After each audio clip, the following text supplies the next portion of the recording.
আসসালামু আলাইকুম ওয়া রাহমাতুল্লাহি ভিউয়ার্স, আশা করি আপনারা সকলেই ভালো আছেন। চলে আসলাম নতুন আরেকটি টিউটোরিয়াল নিয়ে। আজকের টিউটোরিয়ালে দেখাবো কিভাবে আপনি ঘরে বসে অনলাইনে আপনার ভোটার নিবন্ধনের আবেদন করতে পারবেন। তো চলুন কথা না বাড়িয়ে শুরু করা যাক। তো আপনি যদি আমার চ্যানেলে নতুন হয়ে থাকেন, please hit the subscribe button or bell icon.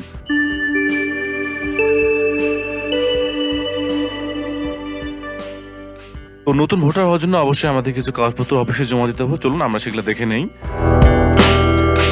অনলাইনে জমা দেওয়া ফর্মের প্রিন্ট কপি, অর্থাৎ আমরা যে আবেদন করবো অনলাইনে সেই ফর্মের একটা প্রিন্ট বের হবে, সেটা আমাদের অফিসে জমা দিতে হবে। এখানে এসএসসি সমমান সার্টিফিকেট অথবা জিএসসি অথবা এইচএসসি যদি আপনি নিরক্ষর হন তাতে কোনো সমস্যা নেই, অনলাইনে আবেদন করা যাবে। এখানে বলা হয়েছে জন্ম সনদ, অবশ্যই একটি জন্ম সনদ লাগবে, কারণ বাংলাদেশে প্রতিটি ঘরে এখন জন্ম সনদ রয়েছে। অবশ্যই জন্ম সনদটি অনলাইন ভেরিফাই কপি হতে হবে। পাসপোর্ট, ড্রাইভিং লাইসেন্স এগুলো না থাকলেও চলবে, সমস্যা নেই। বাবা মা অথবা স্ত্রী, বাবা মা ভোটার আইডি কার্ড যে নাম্বারটা সেটা লাগবে, অবশ্যই একটি করে ফটোকপি অবশ্যই জমা দিতে হবে। আপনি যদি বিবাহিত হন সেই ক্ষেত্রে আপনি স্ত্রী অথবা স্বামীর ন্যাশনাল আইডি কার্ডের নাম্বার লাগবে। ইউটিলিটি বিলের কপি, ঠিকানার প্রমাণপত্র হিসাবে আপনার বাসায় যদি বিদ্যুৎ থাকে সেক্ষেত্রে বিদ্যুতের বিলের কপি, যদি বাসার কোনো বাসায় যদি ভাড়া নিয়ে থাকেন সেক্ষেত্রে বাড়ি ভাড়ার রসিদ অথবা হোল্ডিং ট্যাক্সের রসিদ আপনাকে অবশ্যই জমা দিতে হবে।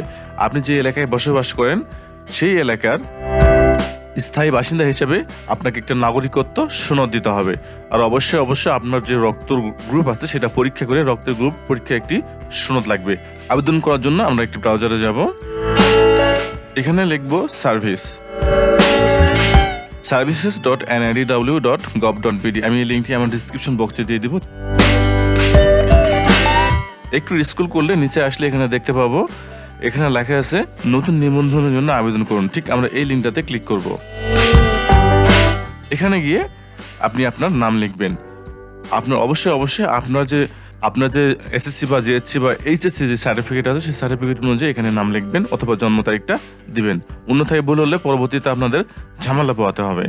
আমি আমার নামটা এখানে দিয়ে দিচ্ছি, জন্ম তারিখ। এখানে একটি ক্যাপচা কোড দিতে হবে, এখানে যে ক্যাপচা কোডটা লেখা আছে সেটা এখানে দিয়ে দিবেন। তো এখানে আপনাদের একটি ফোন নাম্বার দিতে হবে, অবশ্যই ফোনে একটি কোড আসবে, সেই কোডটা দিয়ে আপনাকে নিবন্ধন করতে হবে। আমি আমার ফোন নাম্বারটা এখানে দিয়ে দিচ্ছি। আমার ফোনে কোডটি অলরেডি চলে আসছে, আমি এটা দিয়ে দিচ্ছি এখানে।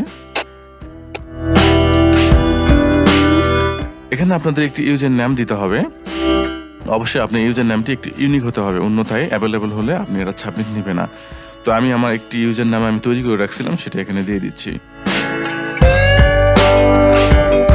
এখানে আপনার একটি পাসওয়ার্ড দিয়ে দিবেন, আমি আমার পাসওয়ার্ডটা এখানে দিয়ে দিচ্ছি, নবহাল। আমার এই ইউজার নামটি অলরেডি অ্যাভেলেবল হয়ে গেছে, এটা সাবমিট নেবে না। তো আমি আরেকটা দিয়ে দেখি, হ্যাঁ এবার নিয়েছে। তো এটি আমাদের মূল অ্যাকাউন্ট, এখান থেকে আমাদের প্রোফাইলে ক্লিক করতে হবে, তারপর এখানে এডিট একটু স্ক্রল করলে হ্যাঁ এখানে আমাদের বাংলা এবং ইংলিশে যে নামটা দিলাম সেটা এখানে চলে আসছে। তো আমরা এখানে বাংলা নাম দিব। অবশ্যই আপনি একটি অনলাইন কপি যে জন্ম সনদটা আছে সেটার সাথে হুবহু মিল রেখে এখানে নামটি লিখবেন। আমি আমার নাম লিখছি এখানে।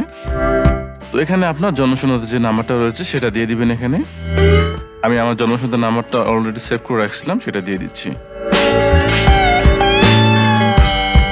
এখানে আপনার যে জন্ম তারিখটা ওখানে দিলাম সেটা এখানে চলে আসছে, আপনার জন্মস্থান।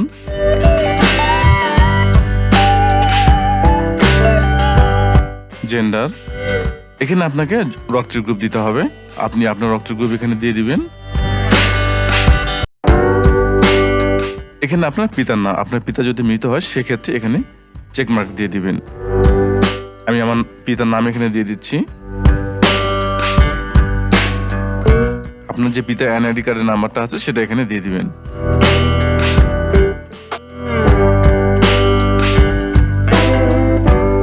এখানে আপনার মাতার তথ্য দিতে হবে, এখানে আপনার মাতার বাংলায় নাম দিতে হবে।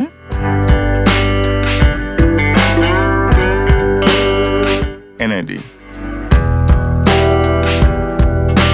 যদি আপনার পিতা অথবা মাতা মৃত হন সেই ক্ষেত্রে যে মৃত্যুর সনদ থাকে সেই ক্ষেত্রে এখানে চেকমার্ক দিয়ে এখানে আপনার মৃত বছর আছে সেটা এখানে দিতে হবে। এখানে আপনার ভাই বোনের তথ্য যদি থাকে সেক্ষেত্রে দিতে পারেন, না চাইলে সমস্যা নাই। এখানে দিতে হবে বৈবাহিক অবস্থা। এখানে যদি আপনি বিবাহিত হন বিবাহিত দিবেন, যদি অবিবাহিত হন সেক্ষেত্রে অবিবাহিত দিবেন। তারপর যেতে হবে আপনাকে অন্যান্য তথ্য, সরি এখানে বিবাহিত হলে অবশ্যই আপনাকে আপনার স্ত্রীর নামটা এখানে দিতে হবে।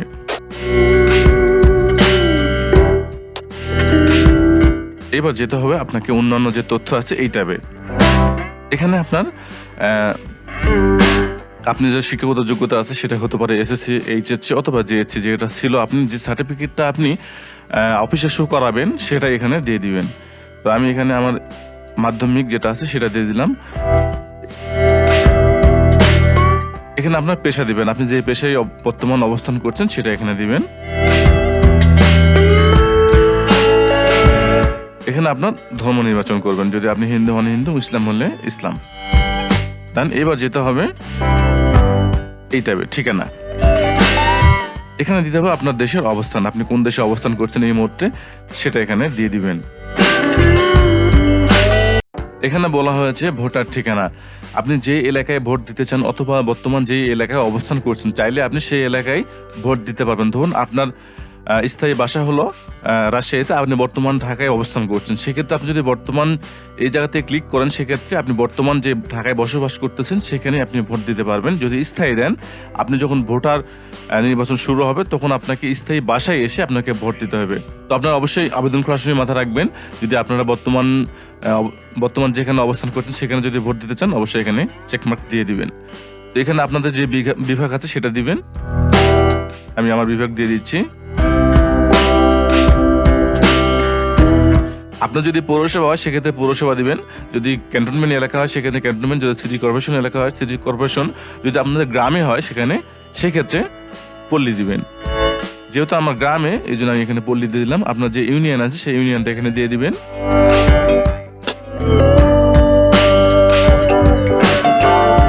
এখানে যদি ইউনিয়নের যে ওয়ার্ড নাম্বার আছে চাইলে সেটা আপনি দিতে পারেন, না চাইলে প্রয়োজন নাই।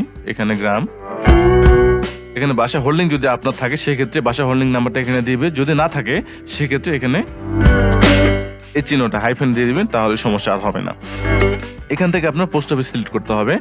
আগে আপনাদের পোস্ট অফিস ম্যানুয়ালি এখানে লিখে তারপর এখানে পোস্ট কোডটা দিতে হতো, এখন থানা অনুযায়ী আপনাকে পোস্ট কোডটা দেওয়া হয়েছে। যেহেতু আমার থানা জয়পুরহাট সেহেতু আমি এখানে জয়পুরহাট দিয়ে দিচ্ছি। এখানে দিবেন স্থায়ী ঠিকানা।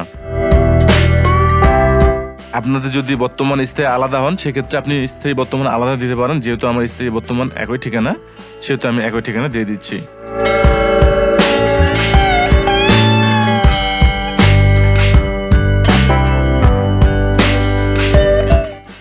অবশ্যই আপনি এখানে চেকমার্ক একটা দিয়ে দিবেন। আমি বর্তমান জায়গায় চেকমার্ক দিলাম। তো অবশ্যই আপনি ফাইনাল সাবমিটের আগে সবগুলো ব্যক্তিগত তথ্য সহ অন্যান্য যে তথ্যগুলো আছে একবার ভালোভাবে দেখে নেবেন। সরি, এখানে আমার ভোটার এলাকা দেওয়া হয়নি। তো এখানে আপনাদের ভোটার এলাকা দেবেন না, যে এলাকায় আপনি বসবাস করতেছেন অথবা যে এলাকায় আপনি ভোট দিতে চান এখানে সেই এলাকাটা সিলেক্ট করে দিবেন। ওকে আমার ফর্ম ঠিক আছে, আমি পরবর্তীতে যাচ্ছি। অনলাইনে সাবমিট করার জন্য কোনো কাগজপত্রের প্রয়োজন নেই। এবার এখান থেকে সাবমিট করবেন। তো আমাদের ফর্মটি সাবমিট হয়ে গিয়েছে, আমরা এখন ফর্মটি ডাউনলোড করে অফিসে জমা দিব।